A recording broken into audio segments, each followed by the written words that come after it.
عیسائیوں نے چیلنج کر دیا.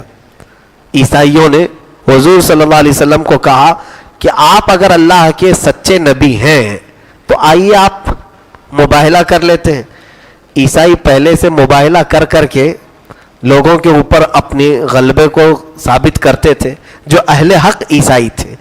تو یہ تو بگڑے ہوئے عیسائی تھے اس وقت جو حضور صلی اللہ علیہ وسلم کے زمانے پاک میں.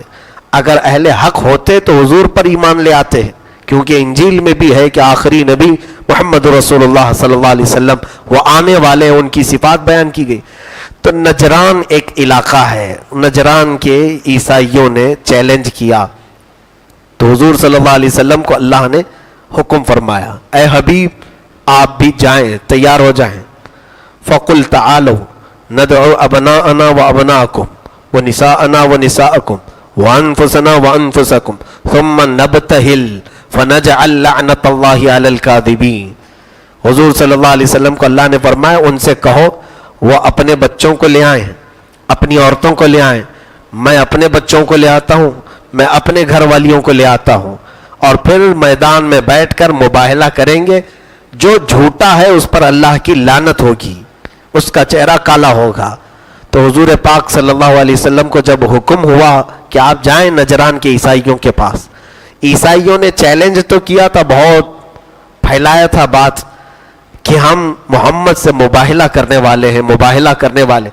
حضور پاک صلی اللہ علیہ وسلم اپنے گھر والوں میں سے کس کو لیتے؟ اللہ اکبر. سب سے پہلے بی بی فاطمۃ الزہرا کو بلایا, اپنی بیٹی کو بلایا, اور اس کے بعد حضرت مولا کائنات علی مرتضیٰ کو بلایا.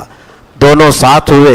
حضور صلی اللہ علیہ وسلم نے اپنے ایک گود میں امام حسن مجتبیٰ کو لیا, دوسری گود میں امام حسین اکبر کو لیا. اب یہ پنجتن پاک کا قافلہ مباہلے کے لیے نکلا ہے. ان سے بڑھ کر کون سی ذات ہوگی؟ جب یہ 5 لوگ مباہلے کے لیے آئے, حضور صلی اللہ علیہ وسلم کی ذات سید الانبیاء ہے, نبیوں کا سردار ہے, اور ادھر شیر خدا ولیوں کا سردار ہے, بیوی جنتی عورتوں کی سردار ہے, بیٹا حسین جنتی نوجوانوں کا سردار ہے. ارے سارے سردار نکلے ہیں, سارے حاکم نکلے ہوئے ہیں مباہلے کے لیے. تو جب یہ نورانی چہرے والوں کا قافلہ نجران پہنچا تو عیسائیوں کا جو سب سے بڑا پادری تھا, بوڑھا ہو چکا تھا, اس نے دیکھا نہیں تھا, ایسے ہی چیلنج کر دیا تھا. تو بڑے اپنے قلعے کے اوپر سے جا کر اوٹ سے چھپ کر کے جب اسے خبر دی گئی کہ چیلنج کے مطابق محمد صلی اللہ علیہ وسلم اپنی بیٹی اپنے نواسوں کے ساتھ آ گئے ہیں, میدان کے قریب میں جب حضور آنے لگے, اللہ اللہ اندھیریوں میں روشنی آ جائے, وہ چہرے مبارکہ جو چمکے تو سورج بھی پھیکا پڑ جائے.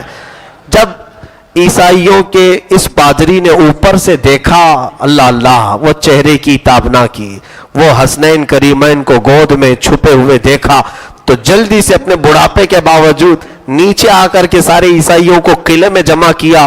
کہا اے عیسائیوں, پاگل ہو گئے ہو, پاگل ہو گئے ہو, کسے تم نے مباہلے کی دعوت دی؟ اگر آج اس شخصیت کے ساتھ مباہلہ کر لیا تو وہ عیسائی کہتا ہے قسم ہے میرے رب کی, قیامت تک پھر اس زمین پر کوئی عیسائی پیدا بھی نہیں ہوگا. مت کرو, تم نے دیکھا نہیں پہلے؟ تو عیسائیوں نے پوچھا کہ آپ اتنا کیوں ڈرے ہوئے ہیں؟